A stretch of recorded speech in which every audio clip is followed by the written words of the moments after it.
Right message, right communication, country inside news. नमस्ते, देख रहे हैं कंट्री इनसाइड न्यूज। सुबह के 9 बज रहे हैं और हमारे साथ मौजूद हैं राजनीतिक विश्लेषक सुनील पांडे जी।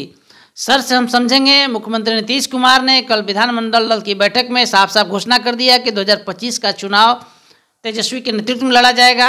सर, उपेंद्र कुशवाहा, ललन सिंह सहित जो वरिष्ठ नेता हैं पार्टी के, वह क्या करेंगे और ललन सिंह और विजेंद्र यादव क्या राजनीतिक भविष्य क्या होगा सर? जबकि विजेंद्र यादव और ललन सिंह के कारण ही नीतीश कुमार ने भारतीय जनता पार्टी को छोड़ा। सर देखिए, वो आप समझिए, आरजेडी, जदयू, समता पार्टी सब कभी न कहीं एक पार्टी के स्वरूप में थे, तो इन लोगों का बिखराव ही विरोध के रूप में हुआ है। अब ये बीजेपी के विरोध में आकर दोनों एक हुए हैं, नीतीश जी एक हुए हैं, इनकी पार्टी एक हुई, मैं नहीं मानता हूँ। मैं बार बार इस बात को कह रहा हूँ कि ये दोनों नेताओं का मिलन हो सकता है, ये दो स्वार्थ का मिलन हो सकता है, दो सत्ता प्राप्ति के लिए दो एक हो सकते हैं, लेकिन यही बात उनके स्थानीय नेतृत्व में हो। और जिन दो बरखुरदार का आप नाम ले रहे हैं, ललन सिंह या उपेंद्र कुशवाहा, इन लोगों की तो रात से नींद खराब हो गई होगी। रहुई की घोषणा और कल की घोषणा कि 2025 का चुनाव, महागठबंधन का चुनाव जो है तेजस्वी के नेतृत्व में लेंगे, ये दोनों नेता नींद की गोली खा के सोए होंगे। जाहिर है, आखिर इनका वजूद क्या रहेगा? तेजस्वी के सामने इनकी क्या हैसियत होगी? विजेंद्र बाबू जो पूरी उम्र लगा दिए, यादववाद जो गलत संदर्भ में यादववाद की जो उत्थान हुई लालू जी और लालू जी के परिवार के खिलाफ, उनका क्या होगा? उम्र के इस पड़ाव में जब वो जीवन के कुछ अंतिम चरण में वो पहुंच चुके हैं, वो क्या सोचेंगे? और क्या आप मानते हैं कि ललन सिंह इस बात को मान जाएंगे? कदापि नहीं, मैं नहीं मानता हूं इस बात को। और नीतीश जी के जो घोषणा है, घोषणा को घोषणे के तौर पर ही देखिए।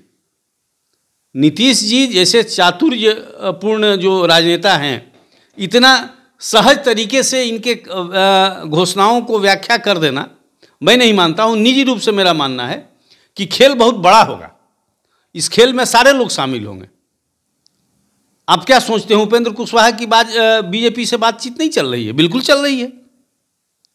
लवकुश एक बड़ा चंक है, सम्राट चौधरी क्या झाल बजाएंगे? बीजेपी ने उनके जो नेतृत्व, उनके नेतृत्व में चीज़ों को आगे बढ़ा रही है, क्या वो बैठे रहेंगे? असंभव है। तो नीतीश जी जो गॉडफादर की भूमिका में दिख रहे हैं, बिहार की जनता के बिहाफ में लग रहा है निर्णय दे रहे हैं। अरे ऐसा क्या कर दिया आप बिहार को? क्या आप ये जो दावा कर रहे हैं वही काम होगी? असंभव है। ये अंतिम दिन अपना गिन रहे हैं।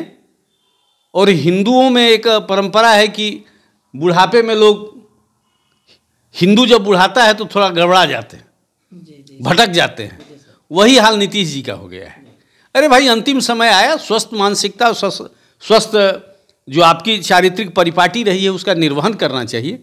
जाते जाते अपने राजनीतिक भद पिटवाने पर क्यों तुले हुए हैं? सर, दिल्ली से मुझे मेरे करीबी एक बड़े पत्रकार ने फ़ोन किया और पूछा कि सर से पूछेंगे, आपसे पूछेंगे सर, कि 17 वर्षों में आप बिहार को बड़ा करीब से देखे हैं सर, कई संस्थान के आप संपादक रहे सर। 17 वर्षों में मुख्यमंत्री नीतीश का यह जो दलित, महादलित, जाति का बंटवारा, और आप सर विकास के रूप में सर, ये तो इनका दिखता है कि यह काम इन्होंने किया सर।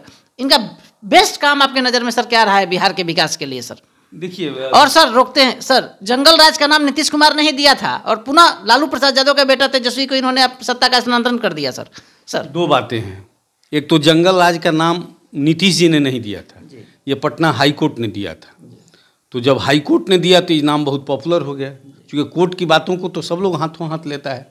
खैर, अलग बात है। 2005 से 2010 तक का जो पीरियड था, पहली पारी नीतीश जी की, वो बेशक शानदार था। अब सवाल है कि 2005 से बिहार की स्थिति इतनी खराब थी कि थोड़ा सा भी बेहतर करने के बाद रिजल्ट बेहतर आने लगा। अब जो भूमि बिल्कुल बंजर पड़ चुकी हो, थोड़ा सा भी खाद पड़ गया तो जाहिर है उसकी उर्वरता दिखने लगती है। नीतीश जी को क्रेडिट जाता है।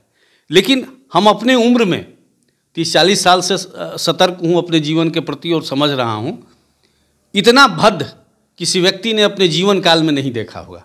जी। इतनी बड़े राजनीतिक हैसियत पालने वाला जो व्यक्ति किसी समय में राष्ट्रीय फलक पर जिनकी चर्चा होती थी कि गैर कांग्रेसी के तौर पर एक बंदे को यदि खड़ा किया जाए, नरेंद्र मोदी तो बाद में आए, नीतीश जी उसके पहले इस बात के लिए देश की राजनीति में चर्चा का विषय बन चुके थे।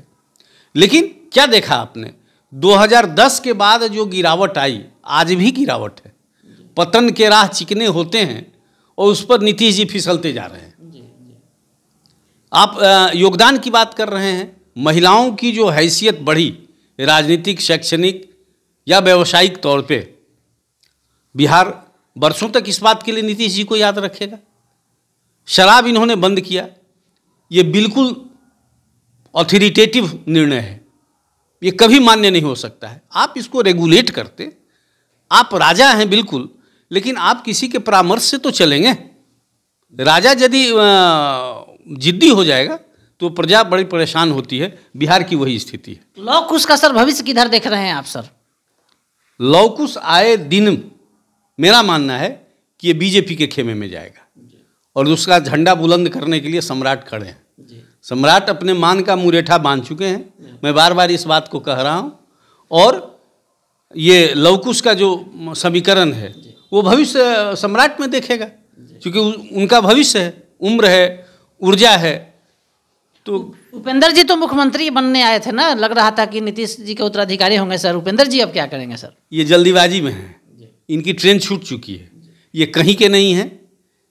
ये नीतीश जी के पल्लू पकड़े रहें तो कुछ कल्याण होगा, अन्यथा इनका राजनीतिक समाप्ति की ओर है। ये आप सुन रहे थे सर को, सर ने साफ साफ कर दिया है कि लौ कुश समीकरण जो है वह निश्चित रूप से भारतीय जनता पार्टी की तरफ जाने का प्रयास करेगा। और उपेंद्र कुशवाहा अगर नीतीश कुमार के साथ नहीं जुड़े रहे, पुनः भाजपा में जाने का प्रयास किए, तो इनका राजनीतिक समाप्त हो जाएगा और बिहार का सम्राट ही सम्राट बनेगा। हमारे सहयोगी राहुल के साथ कौशलेंद्र पटना से। नमस्कार, आप देख रहे हैं कंट्री इनसाइड न्यूज के डिजिटल प्लेटफॉर्म को। मैं हूं सौरभ निगम। अगर ये खबर आप YouTube पर देख रहे हैं तो वीडियो को लाइक और शेयर जरूर करें और चैनल को सब्सक्राइब भी करें। और ये खबर अगर आप Facebook पर देख रहे हैं तो हमारे Facebook पेज को फॉलो जरूर करें।